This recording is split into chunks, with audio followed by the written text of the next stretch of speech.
Hey guys, I wanted to bring you a no BS video of how I garden out here in the desert. It is 100 degrees out here right now. It's going to be like that for the next couple weeks. I live just outside of Joshua Tree in the Mojave Desert in California. So we have really hot long summers, and I see people buy soil. They say you can't garden out here, whatever it is, but as you can tell, I'm growing some watermelons and some pumpkins out here right now, and I do winter vegetables as well. So I'm going to give you my recipe for how I grow and what I've learned from trial and error out here, so you guys don't have to spend all the painful hours of losing plants. So, okay, let's start. So number one is cow manure. You're going to want to add 1 bag of cow manure per 4x4 section of soil.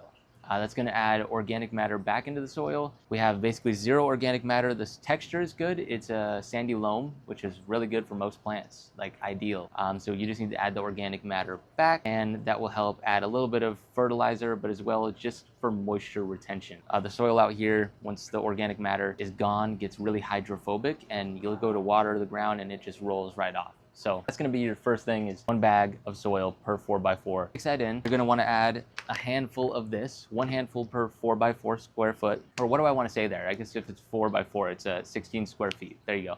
Every 16 square feet, 1 handful of, I like to use this just because it's higher in the potassium and the phosphorus, and lower in the nitrogen, because then I will also add 1 handful of blood meal. And this is a 1200. So this kind of gives you that explosive growth in the beginning, while this helps with the flowering. And then once it starts to actually flower, whatever you're growing, I like to substitute with whatever liquid bloom you can use. I like the Alaska fish fertilizer. It's a 0-10-10. If you just use it as the recommended label says, I don't have a bottle right now on me, or I'll show you guys, but if you look it up, Alaska Fish Emulsion, More Bloom, that's the one that's 0-10-10, and I like to add that every 2 weeks just to supplement in flower. Some other key notes are straw. You need mulch out here. For sure, you need mulch. Straw is super useful. I like it because it breaks down fast and it kind of adds to the microbiome. But yeah, it's gonna keep your soil from getting hydrophobic. If you don't have any mulch, your soil is gonna get really hot, which kills the roots, and it gets really dry. All the organic matter dries up and it gets this waxy layer, which when you go to water it, you don't get any deep water penetration, which is what you need. But I'll water about like this right here. I water about like once a week, so maybe every 5 days. It's really hot, but it's super easy.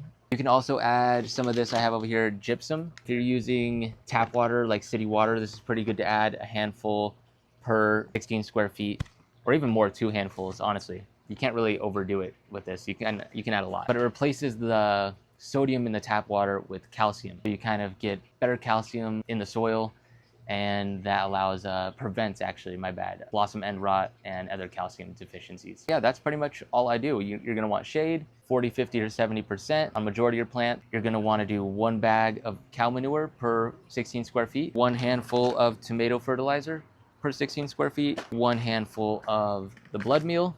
And you can go a little bit more if you want. If you're going to something crazy like giant pumpkins, you're going to want more. Even watermelons, you can do like 2 handfuls of each of these for 16 square foot. But for safe, just because I don't know how much nutrients is in your soil, but if you're in the desert, you can get away with 1 handful per 16 square feet. But that's about it. That's my step-to-step guide. That's what I use. I hope this helps somebody out here grow some awesome vegetables in the desert. Thanks, guys. Maybe one other thing to note would be mouse traps. Because look at this. Look at those teeth marks. I'm wondering if it was the suspect over here. Ducks, you guys happy? Fed them some pumpkins, the chickens some pumpkins earlier. They want to go out and eat. I think this is our culprit. Are you the one that chewed on my watermelon? I got some pepper plants in there. Some good looking peppers. That one over there, if I could zoom up on it, has a good amount.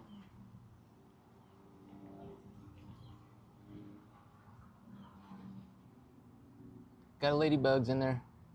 Ladybugs.